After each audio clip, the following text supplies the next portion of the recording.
Joe Scarborough on MSNBC asked Bernie Sanders if the Democrats will get more conservative on certain issues to try to attract more voters.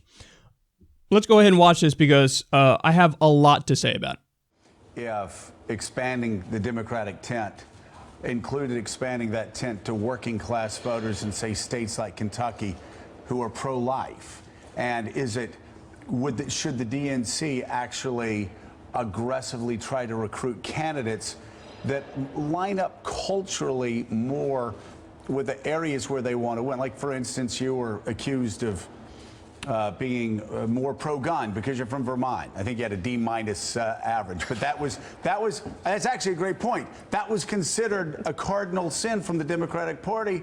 I told this story a lot before, campaigning for a Republican in 1998 in Kentucky. I said, well, how radical are they on guns? Said, well, the NRA kind of likes them. How radical are they on pro-choice? Well, they're pro-life. And I looked at him and I said, well, buddy, you're screwed. You're going to lose, because this guy was a working class Democrat who believed in the sort of things that you believe in, but socially, he matched up with the community where he was running. Shouldn't Democrats be more accepting of that on the national level? Well, Joe, let me answer it in this way. In my state, up in the northeast section of the state, it's pretty conservative. Right. And I do quite well, despite the fact that I am pro-choice, I am pro-gay rights, I am very strongly pro-environment. I think that the issue that millions of Americans, and by the way, I don't concede this red state, blue state, I don't believe it. I've been to West Virginia. You got decent people there.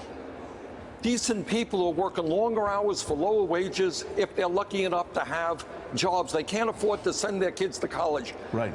They don't have health care. I think those are the issues that the Democratic Party has got to stand up for. And not only stand up for workers, they got to have the guts to take on Wall Street. And as Mike pointed out, the insurance companies and the drug companies. And when we do those things, I think good things happen. Well, see, Bernie, that's a perfect example. West Virginia is a state Democrats used to win. West Virginia is a state Democrats should win if you look at the economic policies. But there is this massive cultural divide that allows Donald Trump to win by 45%. That's what I'm saying. I'm not asking for any litmus test, but can the Democratic Party be more open to candidates that may not be rigidly pro-choice, may not be rigidly pro-gun control? The answer is, Joe, the answer I think is yes. But the point is, in states like West Virginia and throughout the South is the poorest part of our country. You got high unemployment in African-American areas. You got enormous despair in white working class areas. What the Democrats have got to do is come into those states and not be Republican-like, but have the guts to take on the big money interest. If they do that, I think other things will fall into place. I believe that strongly. Joe Scarborough is totally missing the point there. So he keeps saying, hey, man, look, the way for the Democrats to win is that in a lot of these states, they got to get more right-wing. They got to get more conservative on like abortion and various social issues.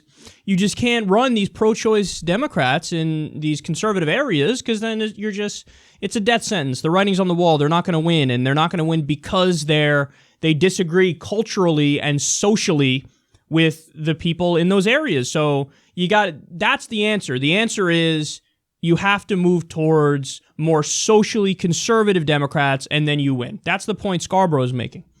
And Bernie's like, no, dude, you're missing it. And Bernie's right, because it ain't about the social issues. It's not about abortion. It's about the corruption, stupid. It's about the fact that you have the Democratic Party is viewed as, right now, the party of Wall Street. Now, the reality is both parties are the party of Wall Street, so let me be clear about that. But in the last election, you had a guy like Trump who, like him or hate him, and I hate him, he ran a more populist campaign. He spoke about, we played the clip the other day, railing against Ted Cruz and Hillary Clinton on the campaign trail, talking about how they're sellouts to Goldman Sachs and to Wall Street, and they're going to do the bidding of the donors, and he's not going to do the bidding of the donors, and, that's why you got to vote for him. So, and by the way, again, how he governs is different, because he got in there and appointed at least 4 people from Goldman Sachs to top position. So he was a liar on the campaign trail. But he duped people. People thought, oh yeah, he's more anti-establishment than the other ones. I hate the establishment. I hate the corruption. I hate the big money donors. I want somebody to represent us, the people. So they voted for Donald Trump because of that. It wasn't because, in these areas they were like, Donald Trump is really strongly pro-life, so I'm going to vote. That's not why they fucking voted for him. And by the way, he's contradicted himself roughly 9,000 times on that issue anyway. He said, I'm very, very pro-choice. This is stuff he used to say all the time. He's been on both sides of that. He said he was the first Republican to ever bring up in his speech at the RNC, we will protect the LGBTQ community. So you can't hold him up as some sort of paragon of Republican social issues conservatism. That's just not him. He's fucking Donald Trump. He's been married, 3 times? He's been in 2 different softcore porns. He wasn't fucking, thank God. He was or fake fucking, as it would be in softcore porn. He was just like in there at the beginning and like, oh, Trump, like, oh, look, a big barren fucking elitist prick. But so, yeah, it's not like they looked at, oh, yeah, he's so socially conservative, I love him. No, because he's not. Who knows what the fuck he is? He doesn't know what the fuck he is. It's because he made those anti-establishment arguments and he was more populist on trade, for example. So for Joe Scarborough to be like, would just run more pro-life Democrats and run more Democrats who are conservative on social issues. It ain't going to do it, Joe, because if they're conservative on social issues, but they're sellouts to Wall Street and big business and corporations and billionaires, and they take PAC money, they're going to lose. For fuck's sake, oh my God, it should be obvious, man. It should be obvious. And Bernie explained it in very clear terms. He's like, look, man, the northeast portion of my state, super conservative, but they love me. They love me. I'm an independent, but I'm basically a democratic socialist. But the conservatives love me? How the fuck does that... Bernie Sanders, during the primary, in places like, Kentucky, West Virginia, Nebraska, not only did he win, but he even among people who self-described as more conservative, voted for Bernie over Hillary. Now, this is where you go, hold on, that makes no sense, because Hillary's more conservative. Yes, but that's just the point. Labels are irrelevant. When you have somebody who goes out there and says, hey, I'm not going to outsource your job. Hey, I want you to get better wages and more vacation time. Hey, maybe your kid should be able to go to college for free and you shouldn't go broke as a result of it. Hey, maybe we should have a Medicare system that takes care of everybody and you don't have to go broke for your health care bills.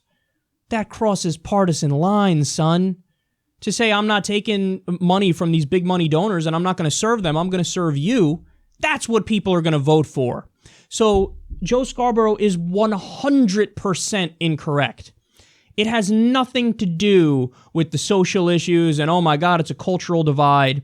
The reason why the Democrats are getting wiped out across the board is because they're serving their donors and they're not serving the people and they're not fighting for anything. And the Republicans pretended better in the last election. They pretended to be more populist. Trump dragged the party during the election to be anti-TPP when they were 100% for it. But I'm against TPP. He dragged them to be anti-Wall Street to the point where they put Glass-Steagall in the fucking Republican platform. So he basically did out-populist the left. I was trying to figure out how to say that. Out-populisted the Democrats, and that's the main reason why he was able to win. So, and especially because the Rust Belt put him over. The Democratic firewall put him over. And he won by a small margin there, and he won because Hillary was viewed as the outsourcer-in-chief, the person who supported NAFTA, defended TPP, and just ran her campaign on platitudes and cliches. So no, Joe, Bernie's right. If he did the town hall in West Virginia and people were cheering his agenda of free college and Medicare for all. So what does that show you? It shows you those ideas cross partisan lines, and those ideas Republicans love, Democrats love, and it's all about, hey, are you honest and are you corrupt or not? If you're not corrupt, if you're not a sellout to the establishment, even if these people may disagree with Bernie on abortion, they go, you know what? I love the guy. What am I going to do? I love the guy. I think he's fighting for me. I have some honest disagreement with him on some issues, but I'm going to vote for him. You have to run Bernie Sanders-style Democrats in all these red states. idiots in the establishment like Joe Scarborough think, we need like 30 more Joe Manchins. But if you have more Joe Manchins, that just means, as Bernie says, that's Republican light. That's all that is. He literally voted for, what, half of Donald Trump's picks? He supported them? So no, you have a sellout, somebody who represents corporations, somebody who votes oftentimes with the other party. They're not looking for, like, the idea that there are these voters who are like, let me see the bipartisan record of the... They don't give a fuck about that. They go, are you fighting for them or not? Bernie is, Joe Manchin isn't. Run Bernie Sanders. He's the most popular politician in America. He's doing something right. Listen to him when he says the answer is to stop taking PAC money, stop taking billionaire money, stop taking corporate money, run people who represent the people, and who will fight on the issues that matter to everybody. That's the answer. JusticeDemocrats.com. We're running exactly those kinds of people. Go read our platform. Go sign your name in support of the movement, because we're done with this stupid establishment bubble wisdom of people like Joe Scarborough. We're like, wait, I don't understand. Just run pro-life Democrats and everything will be fixed. Or don't be fucking corrupt and fight for the people and fight for what the polls show the American people believe in, and then you win.